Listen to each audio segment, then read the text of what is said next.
వేదములలోని కఠోపనిషత్తులోను, శ్వేతాశ్వతరోపనిషత్తులోను అసంఖ్యాక జీవులకు వారి వ్యక్తిగత కర్మలు, కర్మ ఫలితముల వివిధ స్థితులను అనుసరించి దేవాదిదేవుడు వారిని పోషిస్తుండునని చెప్పబడెను. అట్టి దేవాదిదేవుడు ప్రతి జీవి హృదయములో తన స్వరూపాంశంతో నిలిచి ఉండును. బాహ్యాంతరములలో భగవానుని దర్శించగలుగు సాధు పురుషులు మాత్రమే పరిపూర్ణము మరియు శాశ్వతమైన శాంతిని వాస్తవముగా పొందగలుగుదురు. నిత్యో నిత్యానాం చేతనేశ్చతనానాం ఏకో బహూనాం యో విదదాతి కామాన్ తమస్తం ఏ నుపశ్యంతి ధీరాస్తేషాం శాంతిః శాశ్వతీ నేతరేషాం. అర్జునునికి తెలుపబడిన ఈ వైదిక సత్యము నిజమునకు జ్ఞానరహితులైనప్పటికీ తమను గొప్ప పండితులుగా ప్రదర్శించుకొను వారందరి కొరకై చెప్పబడినది. స్వయంగా తాను అర్జునుడు యుద్ధరంగములో సమకూడిన రాజులందరూ నిత్యులు. జీవుని మరియు బద్ధావస్థలోను ముక్తావస్థలోను వ్యక్తిగత జీవులందరికీ తానే శాశ్వత పోషకుడని భగవానుడు ఇక్కడ స్పష్టముగా చెబుతుండెను. దేవాదిదేవుడే పరమ పురుషుడు. అతని నిత్య సహచరుడైన అర్జునుడు మరియు ఇక్కడ సమకూడిన రాజులందరూ శాశ్వత వ్యక్తిగత ఆత్మలు. గతములోనూ వారు వ్యక్తిగత జీవులుగా ఉండకపోలేదు, ఇక ముందు కూడా నిత్య వ్యక్తిగత ఆత్మలుగా ఉండకపోరు. అనగా వారి వ్యక్తిత్వము గతములోనూ కలదు, భవిష్యత్తులోనూ ఎట్టి అవరోధము లేకుండా నిరంతరముగా కొనసాగును. కనుక ఎవ్వరి కొరకు శోకించుటకు ఎట్టి కారణము లేదు. మోక్షానంతరము అనగా జీవాత్మ మాయాఛాదన నుండి బయటపడి నిరాకార బ్రహ్మములో లీనమై తన వ్యక్తిత్వమును కోల్పోవునని పలుకు మాయావాద సిద్ధాంతమును పరమ ప్రామాణికుడైన శ్రీకృష్ణ భగవానుడు ఇక్కడ సమర్పించుటలేదు. అట్లే జీవుని వ్యక్తిత్వము కేవలము బద్ధ స్థితిలో మాత్రమే నిలిచి ఉండునను సిద్ధాంతము కూడా ఇక్కడ సమర్థించబడుటలేదు. ఉపనిషత్తులలో నిర్ధారించబడినట్లు భగవానుని వ్యక్తిత్వము మరియు ఇతరులందరి వ్యక్తిత్వములు కూడా భవిష్యత్తులోనూ శాశ్వతముగా కొనసాగునని శ్రీకృష్ణుడు ఇక్కడ స్పష్టముగా తెలుపుతుండెను. మాయాతీతుడగుట చేత శ్రీకృష్ణుని ఈ వచనము మిక్కిలి ప్రామాణికమైనది.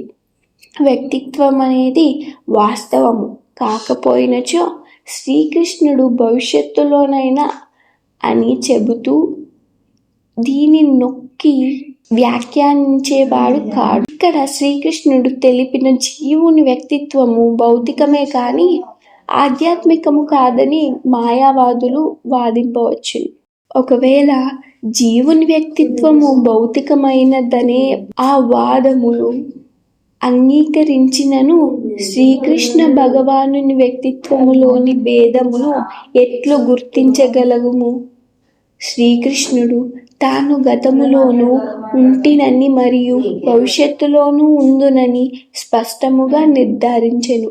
అతడు తన వ్యక్తిత్వమును అనేక విధములుగా నిర్ధారించి చూపెను. అంతేకాకుండా నిరాకార బ్రహ్మము అతనికి లోబడి ఉండునని ప్రకటించబడినది. ఈ విధముగా శ్రీకృష్ణుడు తన ఆధ్యాత్మిక వ్యక్తిత్వమును అంతటా రూపించి చూపుతుండెను. ఒకవేళ అతనిని సాధారణ బద్ధజీవునిగా భావిస్తే భగవద్గీతకు ప్రామాణిక ధర్మశాస్త్రముగా విలువయే ఉండదు.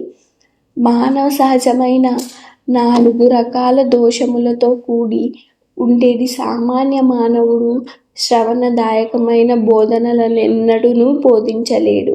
భగవద్గీత అటువంటి సాహిత్యములన్నిటినీ అతీతమైన శాస్త్రము. భగవద్గీత అటువంటి సాహిత్యములన్నిటికీ అతీతమైన శాస్త్రము. ఏ లౌకిక గ్రంథము భగవద్గీతకు సాటి రాదు. కానీ ఎవరైనను శ్రీకృష్ణ భగవానుని సామాన్య వ్యక్తిగా భావించగానే గీత తన ప్రాముఖ్యతను కోల్పోవును. ఈ శ్లోకములో పేర్కొనబడిన బహుత్వము అనేది వ్యవహారికమని, అది దేహముకే వర్తించునని మాయావాదులు వాదిస్తున్నారు. కానీ గడిచిన శ్లోకములో దేహాత్మ బుద్ధి ఇదివరకే ఖండించబడినది. జీవుల దేహాత్మ బుద్ధిని ఖండించిన పిమ్మట దేహమును గూర్చిన వ్యవహారిక భావనని శ్రీకృష్ణుడు ఎందుకు తిరిగి ప్రతిపాదిస్తుండెను అనగా, ఇక్కడ వ్యక్తుల వ్యక్తిత్వము ఆధ్యాత్మిక పరిధిలోనే ప్రస్తావించబడినదని చెప్పబడినది. దీనిని రామానుజాచార్యులు వంటి గొప్ప ఆచార్యులందరూ సమర్థించిరి. కనుక భగవద్భక్తులకే ఈ ఆధ్యాత్మిక వ్యక్తిత్వము అవగాహన కాబడునని అనేక చోట్ల భగవద్గీతలో స్పష్టముగా పేర్కొనబడినది. శ్రీకృష్ణుని దేవాది దేవతత్వము పట్ల ఈర్ష్యాద్వేషములను కలిగి ఉండు వారికి ఈ గ్రంథరాజము ఎన్నటికీ అవగాహన కాదు. భక్తులు కాని వారు గీతా బోధనలను అవగాహన చేసుకొనుటకు ప్రయత్నించుట అనేక తేనె తీరిక రుచి కొరకై తేనె సీసాను బయట నుండి నాకిన చందముగా ఉండును. ఈ సీసా మూతను తెరవకుండా ఎవ్వరును తేనె రుచిని చూడలేరు.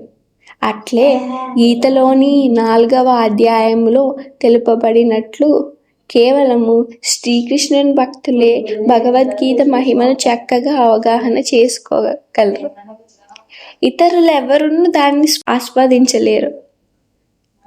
భగవానుని ఉనికిని సందేహించు అసూయపరులైన వ్యక్తులు కూడా గీతను స్పృశించలేరు. కనుకని గీత యొక్క మాయావాద వివరణ సంపూర్ణ సత్యముకు తప్పుడు వ్యాఖ్యానమే అగుడు. శ్రీ చైతన్య మహాప్రభు మాయావాద భాష్యమును చదవరాదని, అట్టి మాయావాదిత్వమును అంగీకరించువాడు నిజమైన గీతా రహస్యమును అవగాహన చేసుకుని శక్తినంతటిని కోల్పోవునని హెచ్చరించింది.